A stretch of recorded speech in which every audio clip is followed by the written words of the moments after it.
IVM.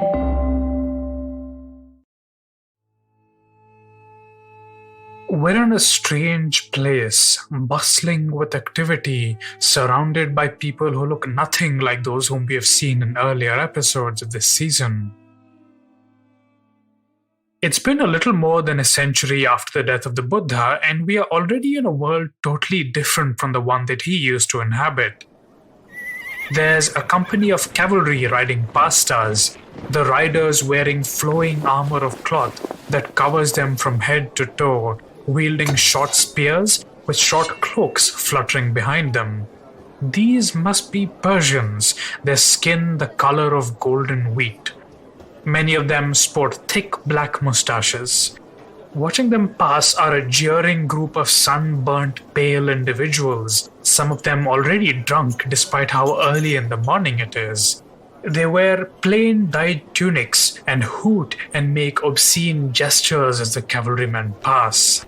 An officer wearing a cuirass of stiff linen and greaves of bronze comes running up and yells at the men, who stand to attention grumpily and then shuffle away. They seem Mediterranean, Greek perhaps. Let's explore this place. Men are gathered around cook fires. Oxen and mules and camels fill the air with their sounds and smells. Here and there we can hear music played on stringed instruments and flutes. The weather is chilly and dry, very different from the balmy climes of the eastern Gangetic plains, where we have spent most of this season. We pass drill yards where companies of these sunburnt people are drilling with long pikes, almost 20 feet long, in companies 100 strong. Wait. Something about these guys seems familiar. We've seen those pikes a long time ago on Echoes. The same pikes that crossed the heaving waters of the river Jhelum on a rainy night in 326 BC that slaughtered the elephants and infantry of the Indian king Porus in the very, very first episode. That can only mean one thing. This is the army camp of Alexander III of Macedon, the brilliant, brutal, unbalanced man known to history as Alexander the Great.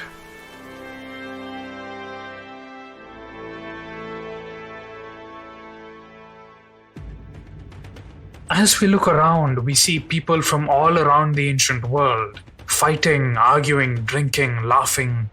There are Sogdians, Bactrians, Parthians, Iranians, Greeks, Mesopotamians, Levantines, Ionians, Anatolians, and Macedonians.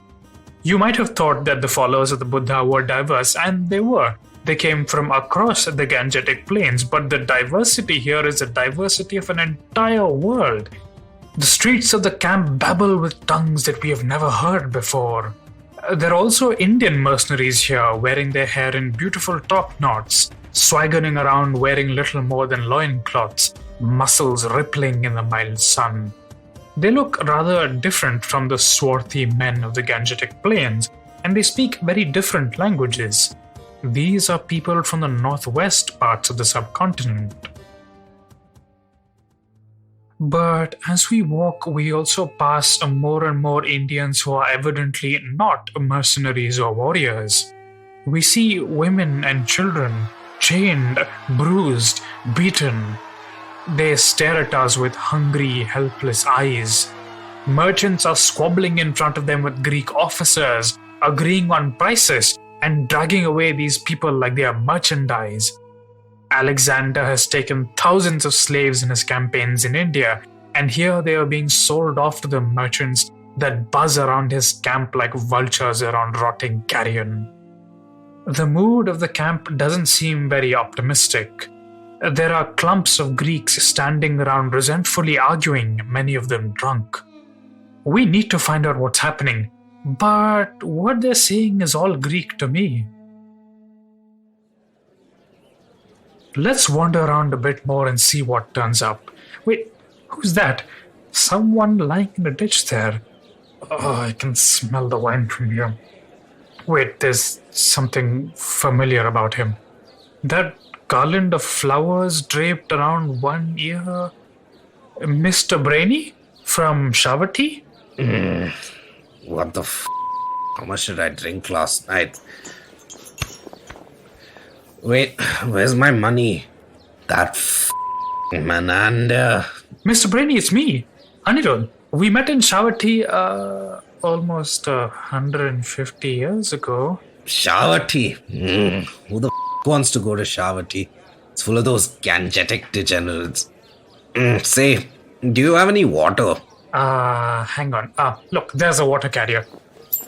One bag, please. Here you go, Mr. Brainy. Will you stop calling me that? Oh, by your mast, it's bright over here. And loud. No, you fool. I am Mr. Fighty, the bravest mercenary in all of Gandhara. Mr. Fighty, what's going on in the camp? Why does the mood seem so restive? Mr. Fighty is scratching himself with a glassy expression. Mr. Fighty? Well, it's obvious, isn't it? These Yavanas are absolutely crazy. The big man wants to go and attack the Gangetics. The big man? You mean Alexander? Yeah, man, you would think that after he lost so many men to old King Puru that the big fellow would have decided that he should just go home and smoke some weed and take a break for a while. But no, he wants to conquer all the way to the end of the world. Can you believe that he thinks that there are only 600 miles to go before he reaches the world ocean? These white people, man, I don't know where they get their harebrained ideas from. These pieces of shit for brains. Mr. Fighty, please stay with me. I'm confused. So Alexander wants to go to the end of the world and he wants to fight the Gangetics to do it. Why is the army stuck here then? We're obviously not in the Gangetic plains. Actually, where the hell are we? And who are all the enslaved people back there? Well, which rock have you been living under, traveler? The whole world always knows where the big man is. I myself went with a bunch of my brothers to join him when he was at Persepolis. Say, have you been to Persia?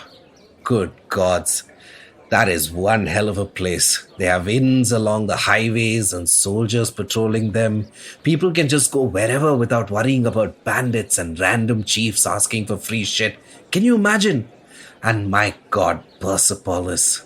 My father always told me that it was the grandest city in the world, second only to Babylon. The statues and pillars and buildings there, man, never seen anything like it. Huge. Absolutely gigantic. Now, I'm a pretty big guy, and I barely come up to the plinths of some of those wingy man-bull thingies they have. Of course, these Yavanas destroyed and looted the whole bloody city, but what was left? Man, that blew my mind. I wish I could have seen it when the King of Kings used to live there. Alexander calls himself that, but the guy is no king. Kings are supposed to build and protect. I haven't seen that guy build or protect shit in all the years I've been with him. How long have you been with him, Mr. Fighty? I don't remember, man. It wasn't too bad when I started out, you know. The big man was always giving us free shit. Wine, slaves, gold, loot, you name it. Made some good friends too, and saw some weird places. I was a starry-eyed idiot. I only began to realize what's wrong with him when he crossed from Bactria into Gandhara. And after, he started calling himself a wine god. Diana, I think. Though apparently the crazy bugger has been calling himself a god since long before. Thinks his father was a snake or something. Gandhara. Are you from Gandhara, Mr. Fighty? Yes, I am. At least my mom is from there. Dad was a Persian soldier at the Takshila Satrapi. Such stories he told me, man, those Persian kings. Khurosh, Kashayarsha, Daryayavush. Now those were some kings, man. Gangetics try, but they aren't quite there yet. And this Alexander fellow, the guy's a psychopath. He just wants power. He just wants to kill and conquer for shits and giggles because he can. But then all these Yavanas are like that. Don't tell them I said that, though. Nanda and his thugs already beat me up after the dice game yesterday. And all these Yavanas hero worship the big man. I don't know why they respect him. The guy fights next to his soldiers like some sort of commoner, and they love him for it. Not like how the good old Persian kings used to fight, ordering their soldiers from behind like good noblemen. And every time this Alexander gets his ass whooped, which is always, the Yavanas go nuts and burn and kill and rape and torture. Man, what they did to the Asakas. What I did. They made me do it, man. You have to believe me. I can't look those poor wretches in the eye anymore. I am not the one you should be asking for forgiveness, Mr. Fighty. The enslaved people are right there begging for your help. But tell me about these Yavanas. If they worship Alexander so much, then why are they all standing around muttering? Where is this big man? He's sulking. Sulking? Sulking in a haze of booze and drugs. Difficult to say with that guy. The thing is, and don't tell anyone, the Yavanas have been asking us about the Gangetics. They like to collect intelligence to plan their attacks, see? Now the big man's intelligence guys are confident he can beat the Gangetics. He wiped the floor with old King Daryayavush of Persia, didn't he? Gangetics aren't shit next to him. But I got drunk and... What did you do, Mr. Fighty? Look, Nanda is an infantry captain, right?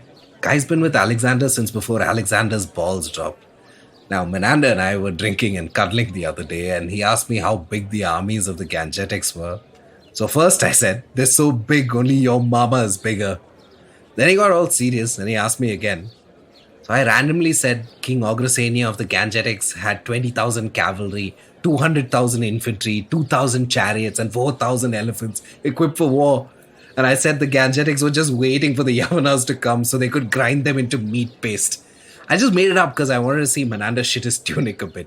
4,000 elephants? Anyone would shit their tunics if they heard that, Mr. Brainy. Fighty! Who the is Mr. Brainy? Anyway, Nanda turned the color of spoiled curd and went running to tell his men and officers about it. Then they asked old King Puru about it. Crafty fellow he is, hanging around the camp these days to try and get free shit from Alexander.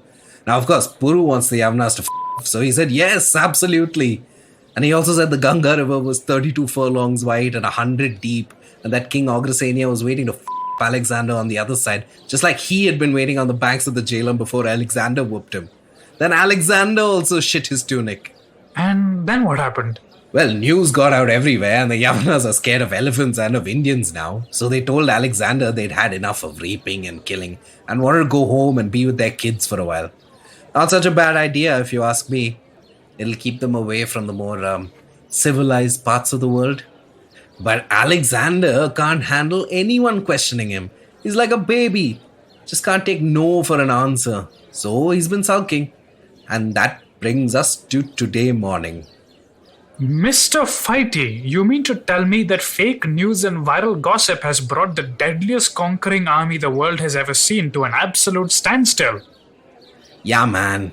You know, sometimes I genuinely wish the Gangetics would get their shit together and come and whoop this Alexander and the other Yavanas. But man, I've seen enough to know that one conquering army is as bad as another. This kid in my company, Chandragupta, claims he has a plan to kick out the Yavanas after he leaves. But he always shits himself whenever he sees a Yavana officer. Been getting awfully pally with old King Puru though. That kid has something evil in his eyes, I have to say. Anyway, I need to get going. Gotta go and wash this puke off and find my boys. See you around, traveler. Mr. Fighty wanders off, hiding his face from the slaves as they scream at him in his language and beg him to save them. Off in the distance, there's a trumpet blast. And cheers begin to erupt across the camp. All of a sudden, the groups of Greeks and Macedonians standing around arguing drop everything and exchange grins. Alexander's coming out. Alexander has something to say. They all run away in a crowd, shrieking and hooting to hear what their king, their hero, their god has to tell them. I wish we could stay and watch, but the Gangetic plains are calling us. Let's leave these Yavanas to their dark and violent games, my friend. We have our own stories to tell. My name is Anirudh Kanisati. Welcome to Echoes of India, a history podcast. The campaigns of Alexander III of Macedon are among the most earth-shaking events of the early historic period, ranking on par with the career of Siddhartha Gautama, and, like Gautama, inspiring generations of weeboos and wannabes for centuries after him. Again, like Gautama, Alexander cast this long, semi-divine shadow over history and is practically idolized and worshipped as an ideal king, just as Gautama is worshipped as an ideal teacher. His legacy is actually pretty crazy if you think about it. I grew up in Hyderabad in the South Indian state of Telangana, and Hyderabad's twin city is called Sikandrabad, derived from Iskandar and thence from Alexander. So technically, there's an Alexandria all the way down in South India, thousands of miles away from Greece. But I'm getting nerdy again. Coming back to the point, just as our farmer friend in episode 4 revealed that not all of Gautama's contemporaries saw him as a savior, Mr. Fighty has revealed to us that not all of Alexander's contemporaries saw him as some kind of ideal king. Alexander's an interesting chap in South Asian history, not just because of his cultural memory, which was imported as part of broader Persianate cultural flows in the 12th century, but also because the guy left such an enormous impact on the world in general and on history writing in particular. Imagine that after conquering much of South Asia, the world's mightiest power, the British Empire, tried to conquer Afghanistan. And then the Afghans, led by some 20-year-old dude, not only defeated the British but went on to conquer Britain from them, ended up dividing it among their warlords and made Pashto the lingua franca of the British Isles. That's basically Alexander, some random chap from a backwater kingdom in the Balkans who erupted into a world that was much more populous, cultured, rich and urbanized than his own, and ended up totally transforming it within little more than a decade. And because of the impact that he made, the records that he and his fans left behind, we also get to learn about a South Asia that is very different from that of Buddha and Ajatashattu. 326 BCE, when we saw Alexander's camp, is about 150 years after the probable death of the Buddha, and already here Mr. Fighty is telling us of a world that seems barely recognizable from where we started this season. We began this season watching the many peoples who call themselves Aryas enter the lush and thickly forested Gangetic plains, squabbling and warring with each other. We saw their societies evolve and transform, we saw caste emerge, we saw inequality taking root, and we saw ideas develop, flourish and spread. We saw the beginnings of a truly powerful kingdom in Magadha in the 5th century BCE, but Magadha was still opposed by many rival states. Now in 326 BC, Mr. Fighty knows only of one mighty empire across the Ganga, what he calls the Gangetics, and what Greek historians called the Gangaridai. Mr. Fighty is a fictional character, of course, but much of what he said is basically true.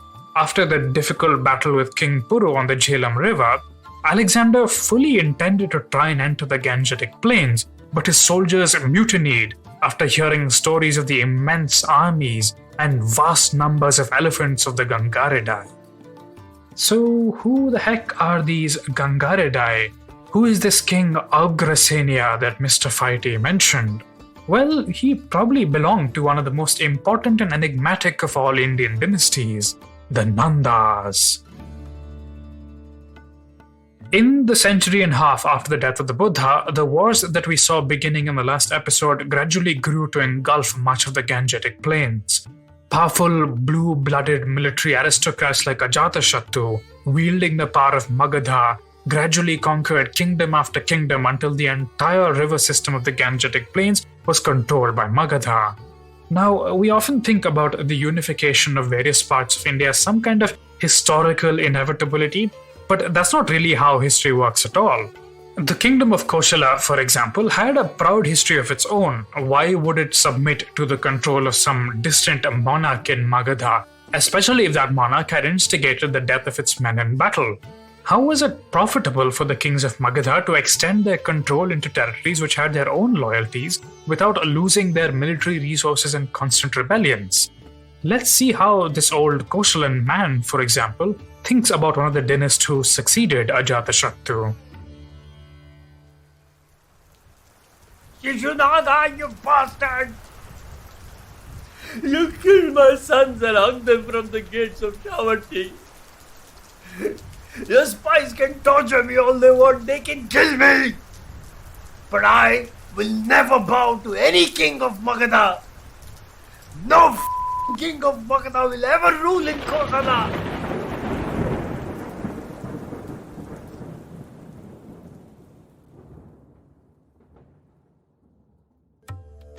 Unfortunately, we don't have a lot of information from ancient India to answer this question, but we do have examples from elsewhere in the world.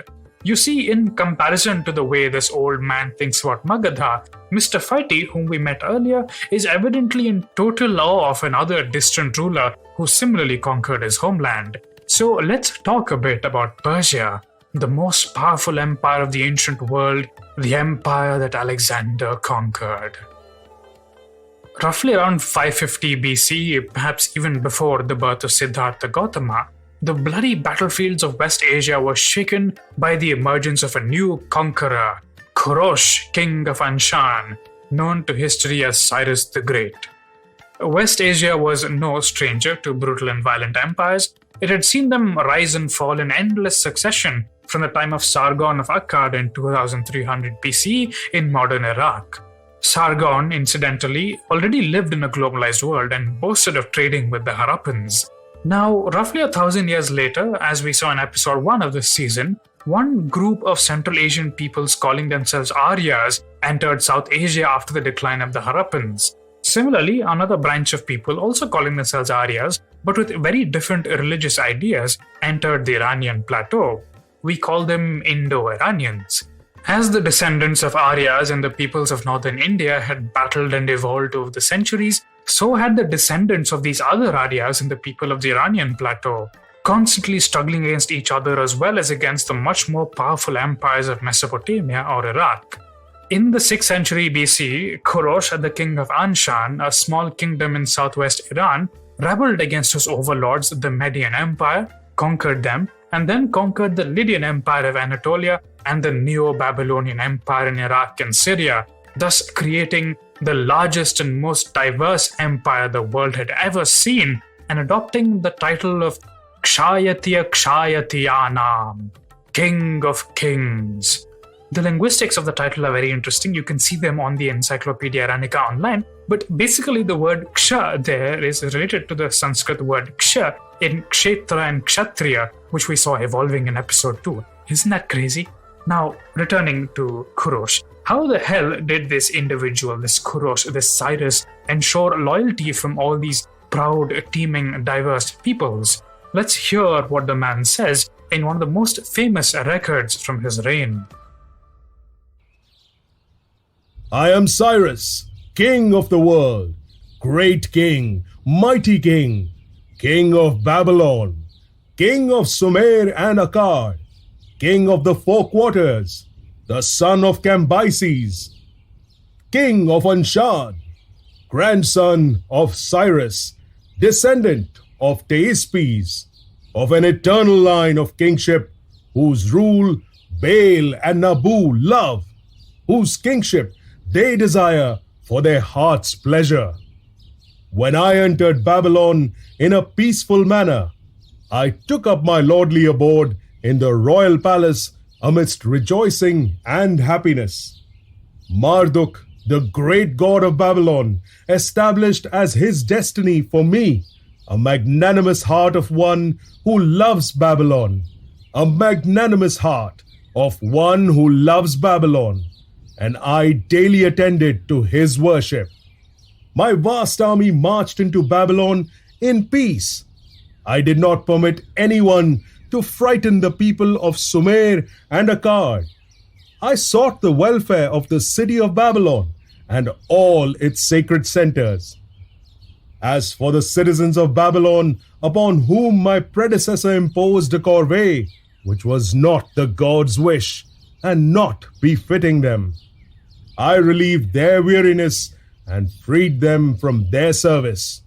Marduk, the great god of Babylon, rejoiced over my good deeds. What Cyrus is doing here is, first, declaring his royal credentials and a right to rule. Second, establishing a favored relationship with the gods. Third, claiming that Marduk, the god of Babylon, himself invited him to take over Babylon. And fourth, reversing the policies of his predecessor, which he claims were oppressive and hated by the people. It's a very smart way for a foreign king to ingratiate himself to a new audience, and it was written in cuneiform, the same script that the Babylonians had already been using for centuries. Remember all these factors because we'll see them replicated in India in future episodes. Interestingly, Kurosh also found a large number of Israeli Jews living in Babylon, having been uprooted from Jerusalem during the expansion of the New Babylonian Empire. He allowed them to return to their home in peace, thus establishing his new empire as extremely multicultural and multi-ethnic from the get-go. A later successor of Kurosh or Cyrus, known as Darya-Yavush or Darius, created the real backbone of the Persian Empire by establishing a vast imperial bureaucracy and a system of satrapies, dividing the empire into a number of provinces and establishing regional governors, administrators, and generals who reported to him. All these might seem kind of commonplace to us given that we've heard about so many mighty empires in previous seasons of Echoes, but at the time they were pretty innovative. If you remember in the first season of Echoes, we talked a lot about these Indo-Scythian or Shaka kings who called themselves Mahakshatrapa or Great Satrap. Well, the term satrap that these guys were using comes from Darius's Persian Empire.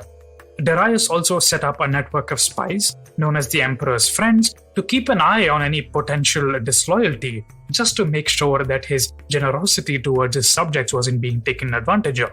He took care to encourage trade, setting up vast highways, messenger relays, and caravanserais to encourage the circulation of peoples and goods, because these were extremely profitable things when you had united so many diverse peoples, markets, and trading goods. He finally established standard gold and silver currencies whose value everyone trusted in. This again is quite an innovation. Coinage was relatively new at this point, and especially the circulation of coinage across such a vast landmass made it easy for people to indulge in extremely complex financial transactions, thus vastly increasing the amount of economic activity that could happen within Persian territories. Now, all of this was falling apart by Alexander's time, making it easy for this chap from the middle of nowhere to conquer this vast world. But that's a whole other story. Now let's come back to India again after this quick tour of the rest of the world. Clearly, the Gangaridae who terrified the Greeks ruled over some form of unified territorial empire. As we understand it from extremely fragmentary sources, the ceaseless wars of the Magadhan elite created powerful new dynamics which they were unable to control. The royal dynasties at the top were full of ambitious and ruthless princes and ministers who rarely hesitated to kill their fathers or patrons at the slightest hint of weakness. Archaeology tells us that currency was beginning to be used, suggesting more widespread trade. Men, often from humble backgrounds, rose through the ranks of the vast Magadhan army because effective officers were always needed, and one of these men, the son of a Baba according to Greek sources, killed the blue-blooded king of Magadha and established himself as ruler. This man was known as Mahapadma Nanda or Ugrasena, and he and his 8 sons seem to have consolidated their power over the Gangetic plains and then launched aggressive campaigns into foreign territory to seize loot to keep their subjects happy. They seem to have left quite a mark. Remember the Sangam poetry of the Tamil country which we heard in season 1 at the turn of the millennium? Some of it seems to preserve memories of these Nanda kings. Can that wealth and treasure be compared to the riches of prosperous Pataliputra, of the greatly famous and battle-victorious Nandas that were hidden in the Ganga? Did you see him? Or did you hear from someone who saw him? I desire to know the truth. Tell me exactly what you know about the gold-filled city of Pataliputra. where elephants with white tusks play in the Sonai River. From whose mouth did you hear of my lover's coming? Did you see him? There are some more clues about the Nandas in other literature, such as the Puranas, composed by assorted Brahmin groups centuries later. These invariably hate the Nandas because they were low-born and didn't pay much respect to the glorious Sanskari Brahmins. Interestingly, they also claim that Mahapadmananda ate or destroyed Kshatriya clans, seeing him as something new, something different from the staid world of the aristocratic Ganarajyas and petty kingdoms that used to dominate the Gangetic plains. Sadly, no records actually left by a Nanda ruler have survived to this day. So, looking at what made the Persian Empire tick and taking these fragments of evidence from elsewhere, what can we guess about the Nandas? Firstly, they gave zero shits about the old ways of doing things. Secondly, they were immensely successful and wealthy. And thirdly, they were immensely militarily successful. In fact, we even have an inscription from Odisha a few centuries after the Nandas claiming that a Nanda king conquered territory and built a canal there. So here's what I think about the Nandas. The cities of Magadha, especially Pataligama, which we saw Buddha visit in episode 6, had grown significantly over decades of expansion.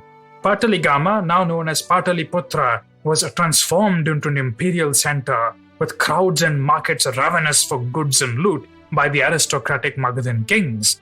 The aristocrats proved unpopular or oppressive, as the old man in Kosala in the beginning of this episode seemed to suggest, and these men from below rose up, toppled them, and instituted wide military and administrative reforms that vastly improved trade and the circulation of goods across the Gangetic plains. They transformed this vast region from the patchwork of tiny states that we've seen into the beginnings of a true empire, one that was so wealthy that even the Tamils far to the south were in awe of it, and as the poetess we heard seems to indicate, visited and traded with.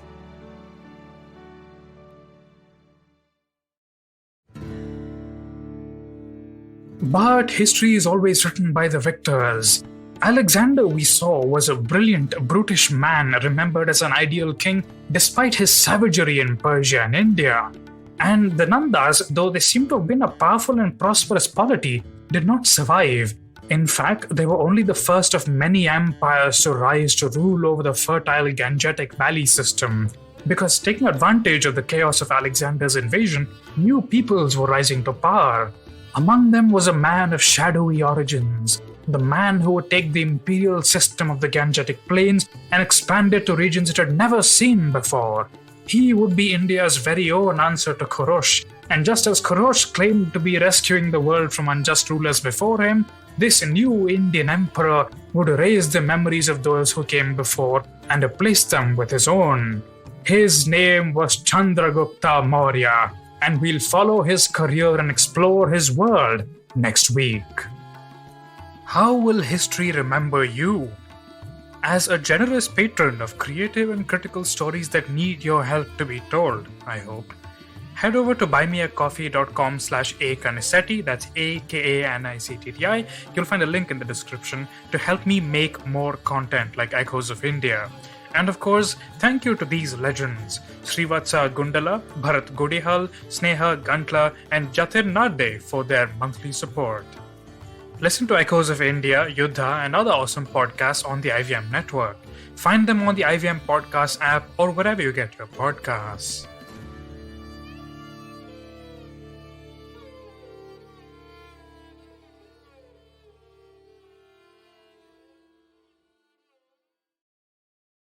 Hey, it's been another great week on the IVM Podcast Network.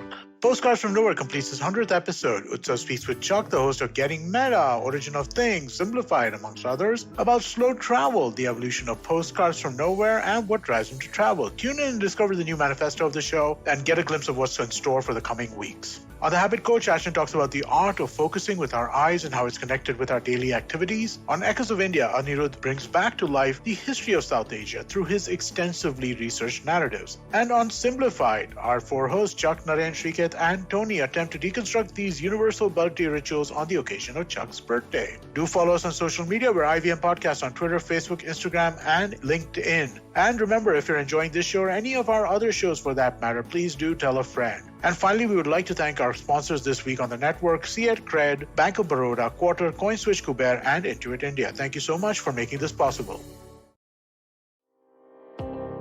Do you wonder why China does the things that it does? Or want to know how we could improve online privacy? Or perhaps you're thinking about how we can kickstart India's economy? If you'd like to search for the answers to such questions, check out All Things Policy, a daily public policy podcast that covers everything from employment figures to aircraft carriers. Tune in from Monday to Friday for new episodes and fresh takes.